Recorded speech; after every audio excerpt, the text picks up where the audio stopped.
Keselamatan adalah hal yang sangat dibutuhkan oleh setiap manusia. Menjelaskan sejauh mana intervensi Allah dibutuhkan keseriusan dan sudut pandang teologis yang benar dan juga tepat. Bersama saya Pastor Andi Othniel, kita akan membahas obrolan ini sesantai menikmati secangkir teh bersama program dari BPD GBDK Jakarta untuk Anda, pejabat Gereja Bethel Indonesia. Anda sedang menyaksikan Ngeteh, Ngobrol Teologi.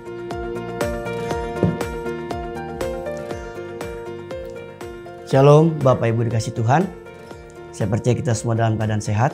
Dan selamat datang di acara Ngeteh. Apa itu Ngeteh? Yaitu Ngobrol Teologi.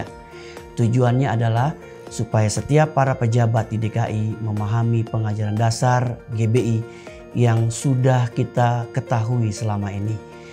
Untuk itu, selamat mengikuti tayangan ini seperti kita menikmati secangkir teh dengan santai. Tuhan memberkati.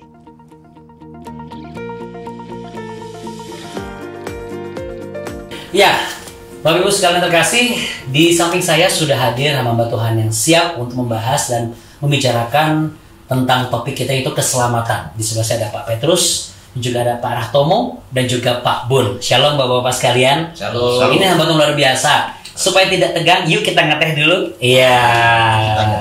Kan kita ngeteh ya kan? Amin. Wena tenang. Luar biasa.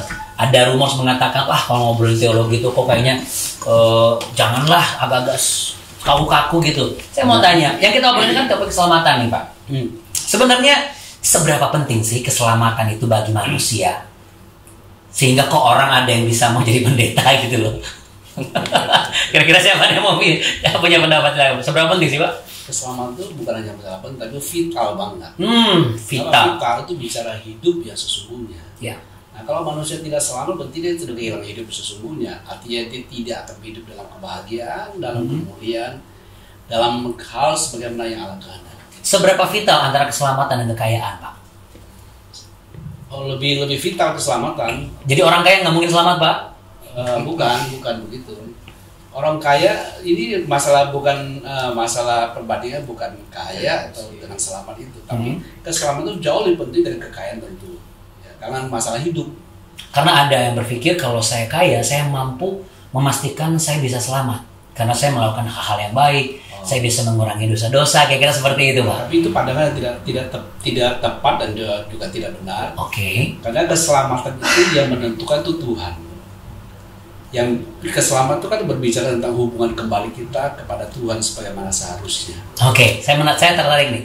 Keselamatan itu yang menentukan adalah Tuhan. Berarti ada intervensi Tuhan di sini dalam kehidupan manusia. Sejauh mana tuh Pak? Kalau kita lihat di Alkitab ada pos dosa, ada pradosa. Ya. Jadi keselamatan ini memang intervensi dari Tuhan. Karena manusia yang jatuh dalam dosa, yang melanggar perintah Tuhan itu sendiri, ya tidak mungkin bisa menutupi kesalahannya sendiri. Jadi itu sebabnya Pak Bun bilang itu vital banget tuh, ya kan? Sangat vital sekali. Jadi itu harus diraih, dipastikan dimiliki dan kita jaga. Kira-kira seperti itu. Seperti itu. Jadi Allah sendiri yang mencari manusia yang sudah jatuh dalam dosa itu.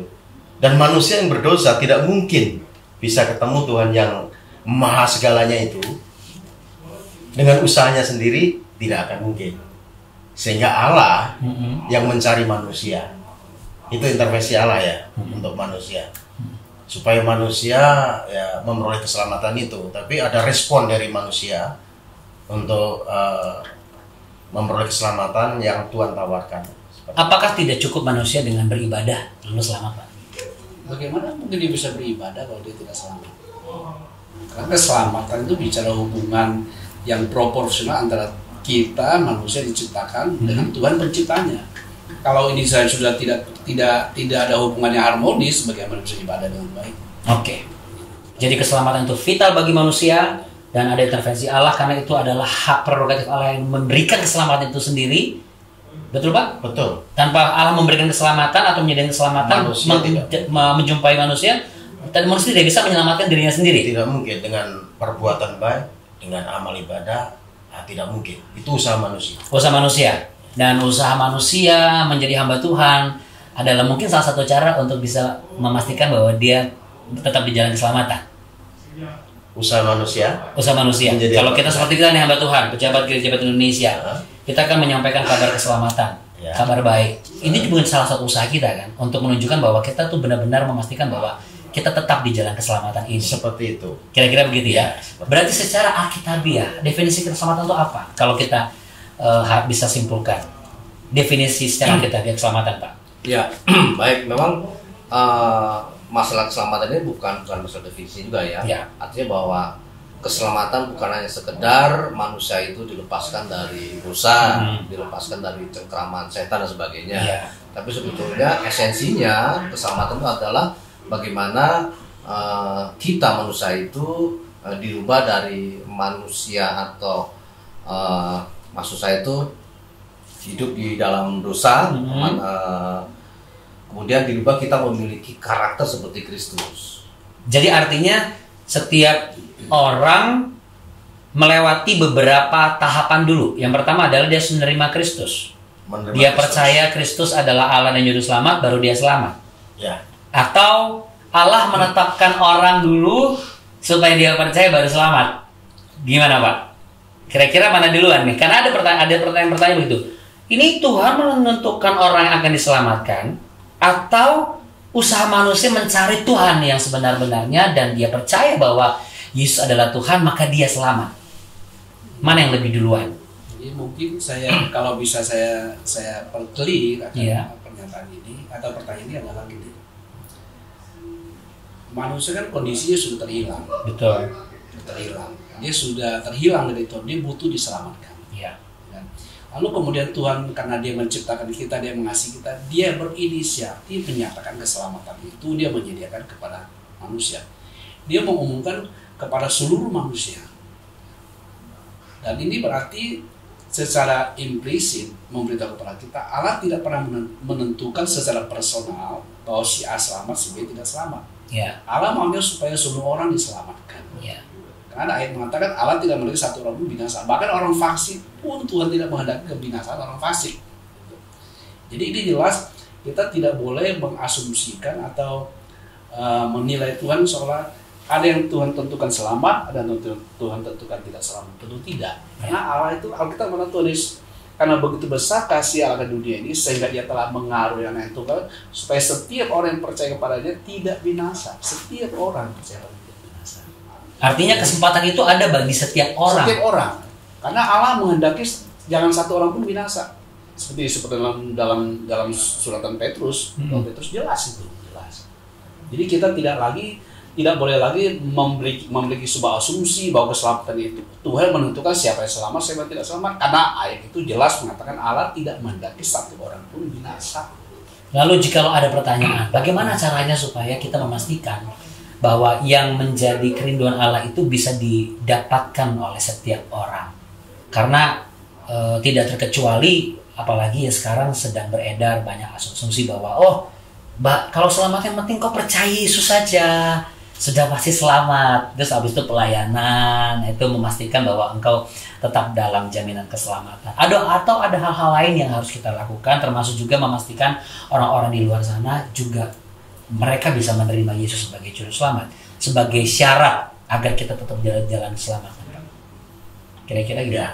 Jadi gini, kalau kita melihat Efesus 2 ayat 8 dan 9, firman Tuhan katakan sebab oleh karena kasih karunia kamu diselamatkan oleh iman, itu bukan hasil usahamu. Artinya yaitu respon manusia yang mau menerima Yesus sebagai Tuhan tanpa perbuatan baik kita, usaha kita, karena respon kita menerima karya keselamatan dari Tuhan, dan itu memang diberikan bagi semua orang. Tetapi ayat 10 dari Efesus 2 katakan kita ini buatan Allah, diciptakan dalam Kristus Yesus untuk melakukan perbuatan baik. Seperti itu ya. Jadi kita tetap di relnya. Nah, keselamatan kita bukan karena perbuatan baik, karena kita sudah selamat, maka kita tentunya bisa ada di rel Tuhan, yaitu bisa berbuat baik. Dan perbuatan baik kita itu tentunya bukan karena usaha kita, karena roh Tuhan yang memampukan kita untuk melakukan perbuatan baik itu. Itu seperti itu. Jadi ada perbuatan baik yang dimampukan oleh roh Tuhan, tapi juga ada perbuatan baik yang bukan dipimpin oleh roh Tuhan. Jadi mungkin kalau saya bisa menambahkan sedikit begini. Kalau kita berbuat baik itu karena kita sudah diubahkan Tuhan. Kita sudah diselamatkan. Sebagai sebuah manifestasi bahwa kita sudah, salah satu manifestasi bahwa kita sudah diselamatkan atau kita berada dalam keselamatan Tuhan, kita pasti mengalami sebuah problem. Karena Allah kita baik, maka kita pasti menghasilkan perbuatan yang baik seperti Allah kita, Tuhan kita. Itu mesti dipahami. Mungkin saya utamakan tadi bagaimana persyaratan untuk menerima keselamatan kan. Betulnya intinya itu orang yang menerima keselamatan ketika dia mengaku dengan mulut bahwa Yesus Kristus adalah Tuhan dan Juru Selamat. Nah itu kan tidak mudah tuh Pak. Mengaku dengan mulut dalam arti yang sungguh-sungguh berarti harus ada satu intervensi lagi di dalam diri kita secara spiritual. Atau setiap orang mengaku, oke, saya mengaku Yesus adalah Tuhan Juru Selamat, saya selamat. Karena ini kan ada orang berpikir seperti itu. Oh berarti gampang dong, saya hanya mengatakan ya udah saya percaya Yesus adalah Juru Selamat dan Tuhan. Apakah seperti itu? Atau dibutuhkan sesuatu yang lebih dalam? Yang melibatkan barangkali apakah nilai Roh Kudus, atau pengetahuan dia akan firman Tuhan, atau effort yang besar yang harus dilakukan untuk mendalami firman Tuhan. Atau hanya sebatas yang penting saya mengaku, karena kan ada beberapa saya harus menyampaikan kalimat saja, wah engkau sudah jadi Kristen, katakanlah seperti itu. Atau sebenarnya lebih daripada itu.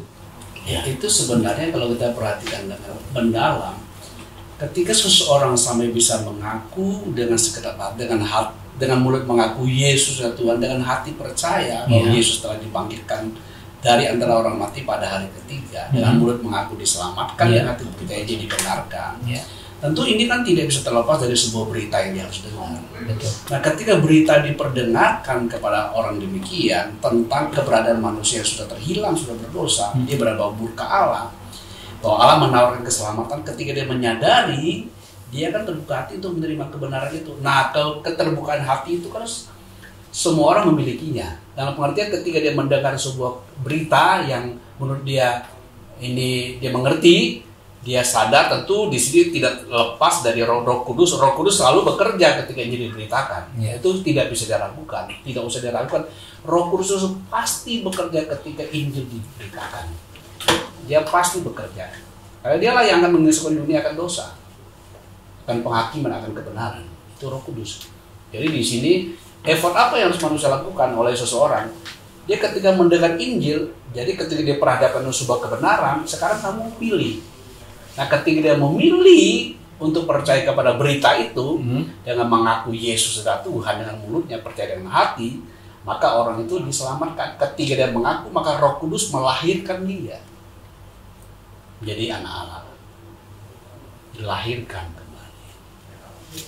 Jadi Pak Petrus, yang disampaikan Pak Bun sama Pak Ratomo, apakah akan melengkapi yang Pak Petrus sampaikan, atau Pak Petrus punya pengalaman pribadi waktu pertama kali mampu mengakui? Banyak orang Kristen nih, banyak orang yang sudah sekolah teologi, tapi ternyata tidak semudah itu untuk benar-benar mengalami pengakuan dan dalam seperti yang Pak Bun sampaikan. Karena tadi kalau saya dengar kalimat Pak Bun dan Pak Ratomo, ternyata sebenarnya ada satu keterkaitan antara intervensi Allah, kemudian seseorang mendengar firman Tuhan dan dia bereaksi atas firman Tuhan itu, lalu mulut itu berbicara dan hati juga mengaku. Itu kan berarti harus ada satu keterlibatan secara bukan natural saja menurut saya, ada emosional di sana dan juga ada keterbukaan di sana. Nah, kan tidak mudah tuh Pak, seseorang benar-benar bisa menerima dan membuka hati. Kalau dari pengalaman Pak Petrus sendiri, kira-kira barangkali sudah lama kan Pak Petrus jadi hamba Tuhan loh, lebih dulu daripada saya.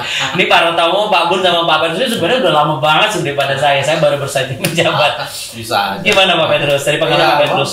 Kalau dari pengalaman saya pribadi, itu dibutuhkan pertobatan yang total. Nah, sungguh-sungguh. Ini dia nih. Apa sih sebenarnya? Apakah ini menjadi syarat juga? Jadi mendengar firman Tuhan, lalu dia secara emosional menerima kabar kebenaran itu, hati terbuka seperti Pak Bun bilang, dan Roh Kudus bekerja dan dia bertobat. Atau pertobatan sungguh-sungguh. Pertobatan yang total, nanti kan total berarti dia sungguh-sungguh nggak main-main lagi. Apa kriteria pertobatan sungguh-sungguh menurut Pak Petrus, yang dari pengalaman Pak Petrus selama menghadapi jemaat, juga mungkin dari kehidupan sendiri pribadi?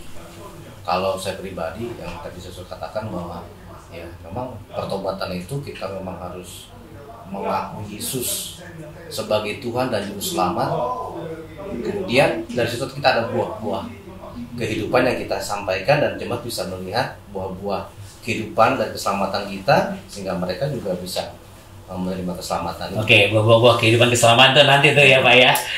Belum kita akan membicarakan ke sana. Ya. Tapi yang pasti Pak, untuk sampai ke pertobatan itu sendiri menjadi satu pertanyaan bahwa begini, kenapa jikalau sudah jadi pendeta kok perlu juga bertobat? Nah, bukankah seorang pendeta apalagi pejabat juga sudah mengerti yang namanya arti keselamatan? Atau justru jangan-jangan ada arti lain lebih dalam yang lebih dari sekedar sisi Alkitabiah atau teologis barangkali? Para tokoh barangkali? Baik, jadi begini, jadi setiap orang yang percaya kepada Kristus itu kan menjadi ciptaan yang baru. Ya. 2 Korintus 5:17 itu. Betul. Siapa yang dalam Kristus dia ciptaan yang baru. Yang lama sudah berlalu, yang baru sudah datang. Iya. Dan kita menjadi manusia baru yang terus diperbarui tentunya kan. Nah, oke. Kan Yang itu ya. manusia baru yang terus diperbarui. Ya kan nggak luput ya, manusia kadang ya melakukan kesalahan. Ya, seperti Paulus katakan, kalau aku mau melakukan yang baik, yang jahat muncul. Ya kita tapi sadar bahwa kita manusia baru. Sekalipun sudah pendeta, sudah pejabat, tetap harus mau untuk diperbarui dari hari ke hari. Walaupun sering menyampaikan firman Tuhan. Iya. Sehingga mencapai kesempurnaan Kristus. Itu ya, manusia baru terus diperbarui. Nah, seperti itu Tuhan Yesus ya katakan, hendaklah kamu sempurna seperti Bapamu yang di surga sempurna. Dan kesempurnaan ini proses gitu ya, nggak instan ya. Jadi manusia baru yang terus diperbarui. Sekalipun kita sudah pejabat, sudah pendeta, ya kita terus dari hari ke hari mengalami pembaharuan di dalam tubuh. Pembaharuan apa yang harus dilakukan sebagai seorang pejabat, khususnya Gereja Bethel Indonesia, agar tidak jatuh dalam tanda kutip hamba Tuhan, namun ternyata kurang peka untuk bisa diperbaharui hari lepas hari? Mungkin kamu saya bentar ya. Boleh. Ya. Tadi dari pertanyaan apakah ini pendeta itu apa tadi maksudnya? Apakah perlu mengalami pembaharuan? Karena kan gitu kan? Karena kan sudah menyampaikan firman Tuhan setiap hari. Iya. Sekarang kita juga pahami bahwa tidak semua pendeta itu kan P1 panggilan, tapi siapa tahu pendeta itu dia punya pendeta P2. Ada P1 sama P2. P1 kan P1 panggilan. Iya. P2 pelarian. Nah, bisa jadi mungkin ini bagian nomor 2 P2-nya. Kalau dia pelarian bisa jadi. Jangan kan yang pelarian ya. Yang P1 aja kalau dia nggak sungguh-sungguh, namanya manusia kan tidak sempurna. Walaupun maaf, jangan mengatasnamakan ketidaksempurnaan terus hidup tidak sempurna kan. Istilah kalau kayak judul lagu tuh jatuh bangun kan gitu kan jatuh bangun tuh kan. Iya. Kan? Artinya mempertahankan ego dan juga pendapat walaupun sebenarnya itu perlu diperbaharui gitu. Iya, dan kata pertama itu benar harus diperbaharui kan. Apalagi mereka yang P2. Tapi kan sudah sekolah teologi Pak. Loh, nggak menjamin. Maksudnya kalau P2 ini kan? Iya, atau P2 atau P1 ini. Oh beda dong. Kalau yang panggilan ketika dia kuliah kan serius dong. Tapi kalau yang dia P2 pelarian, dia ya daripada gua nggak masuk universitas lain, ini karena disuruh bokap nyokap gitu. Jadi bukan karena panggilan itu, sekalipun sudah mengikuti studi teologi. Ini salah satu alasannya. Yang nanti Pak pun bisa melengkapi kalau soal itu. Iya. Dijumpai banyak juga gitu. Kenapa? Betul. Karena P2 pelarian. Gitu. Apakah benar Pak? Jadi ketika seseorang sudah benar-benar mengakui juru selamat, seharusnya dia sudah mulai mengerti bahwa kehidupannya dia perbarui, yang lama sudah berlalu kan? Ya, yang baru sudah datang karena sudah titel nih. Kemudian sudah ada pelayanan. Apa sih Pak langkah-langkah praktis yang benar-benar dicermati hari-hari ini Pak? Kalau kita bicara pertobatan, kita bicara perubahan mindset. Jadi ketika seseorang tidak memahami kebenaran, tentu dia tidak bisa memiliki kebenaran. Ketika seseorang tidak memiliki kebenaran, maka hidupnya itu sama, tidak jauh beda dari dulu. Dia belum mengalami perubahan berarti. Jadi kalau kita mau sungguh-sungguh mengalami sebuah perubahan, tidak ketika kebenaran diperdengarkan kepada kita, kita harus berpegang teguh pada kebenaran itu dikenakan dalam pembaharuan mindset, dalam mentalitas kita, sehingga kita tidak lagi berpikir seperti sebelumnya gitu. Nah, sebab itu menjadi sangat penting. Jadi sebuah pertobatan itu adalah perubahan mindset kita, perubahan mentalitas kita dengan memiliki esensi kebenaran itu. Tapi sayangnya ada mungkin pelayan Tuhan, dia tahu kebenaran tapi dia belum memiliki kebenaran itu. Contoh, dia tahu barang siapa dalam Kristus adalah ciptaan baru. Dia tahu itu kebenaran, tapi dia sendiri tidak mengalami realita itu. Kenapa? Dia tidak menghayati kebenaran itu. Dari mana kita tahu? Dari ucapannya kita tahu. Dari ucapannya. Tapi ucapan di tas mimbar semuanya manis-manis loh Pak. Enggak, ucapan apa yang saya maksud? Contoh ucapan begini.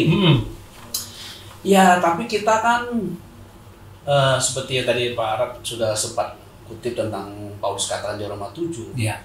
Aku tahu yang baik tapi lakunya yang jahat. Ya, itu kan konteks pemahaman kalau salah dipahami itu bisa jadi batu sandungan luar biasa.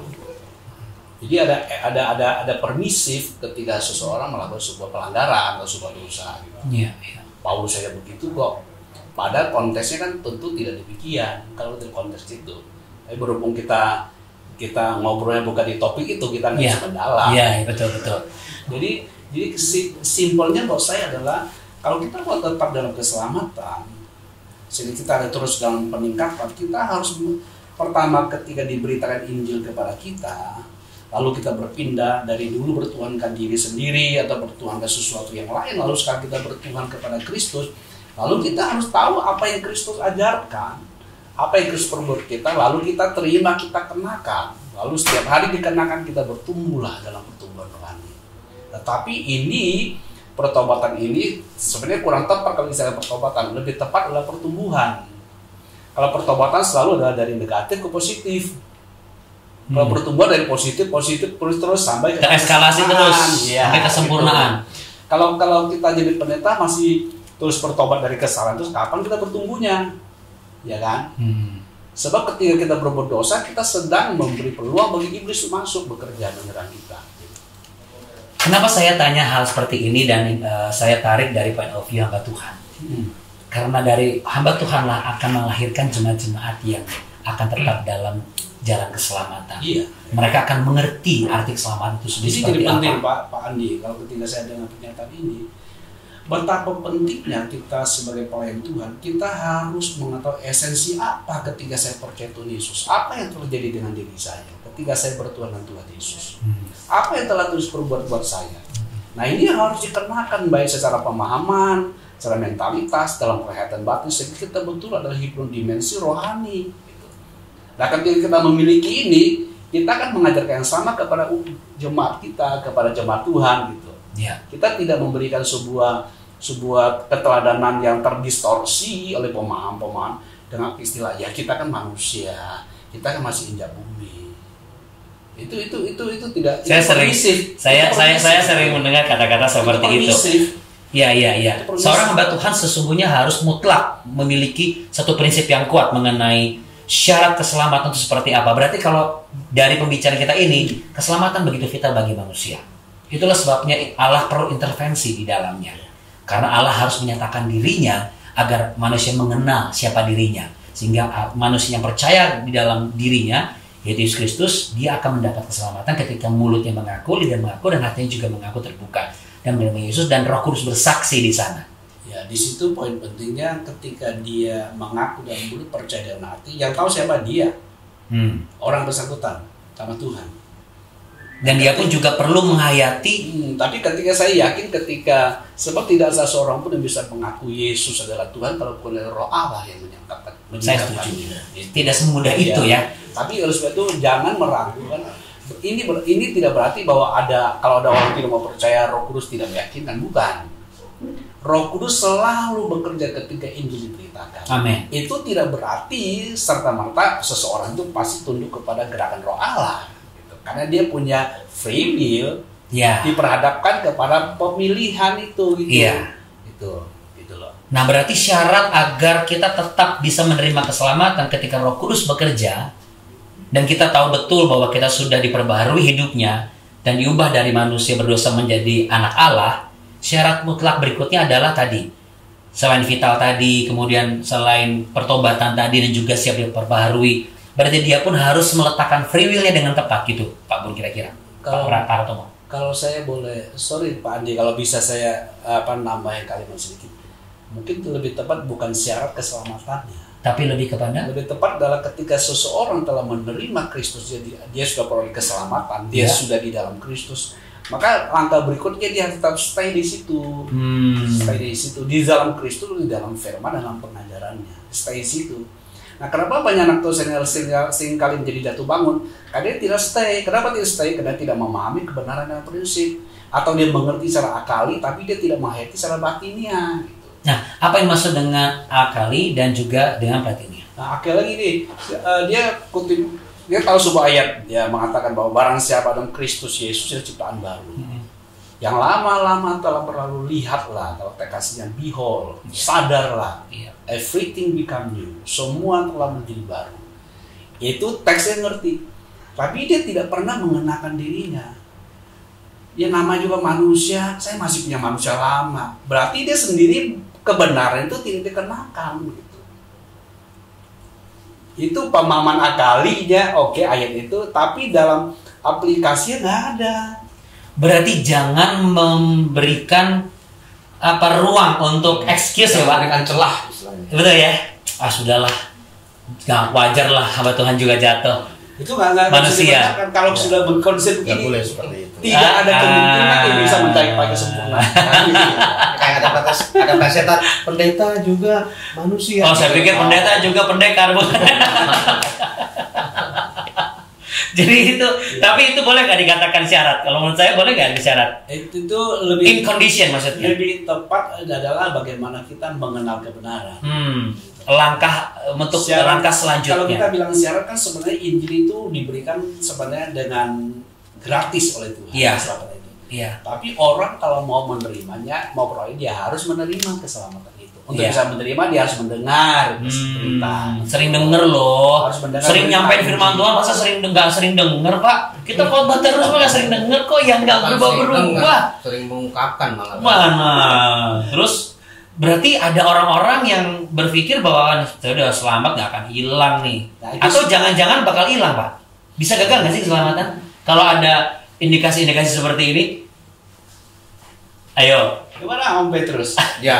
Ya, jangan dulu dijawab dulu karena jangan dulu Pak. Waktunya sudah behold ya kan. Behold Bapak Ibu sekalian, karena waktu kita sudah habis. Nah, jadi penting sekali memang obrolan seperti ini. Ya, kadang-kadang ada sisi-sisi yang belum sempat dipertanyakan dari sisi kita sebagai hamba Tuhan. Dan rupanya hamba Tuhan juga memang perlu menghayati dan merenungkan kembali. Sudahkah kita benar-benar mutlak menerima pengakuan kita sebagai seseorang yang mengakui Yesus adalah juru selamat, diperbaharui hidup menjadi baru, bukan menyiasati dengan hal-hal yang baru, kira-kira seperti itu. Apalagi semakin dipakai oleh Tuhan. Nah, jika ada pertanyaan sesuai dengan apa yang kita bicarakan sepanjang hari ini, mengenai definisi, kemudian kita bicara apa lagi? Intervensi, lalu tadi bukan syarat-syarat, tapi lebih kepada apa? Tahapan-tahapan ya.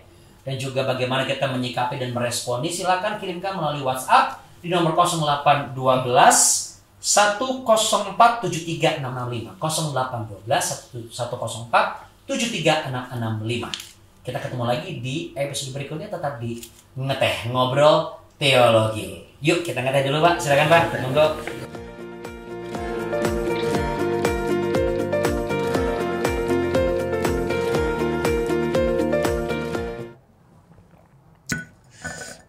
Puji Tuhan, Bapak Ibu terima kasih telah mengikuti tayangan Ngeteh saat ini, Ngobrol Teologi ya. Dan ikuti terus tayangan ini setiap minggunya. Tuhan Yesus memberkati.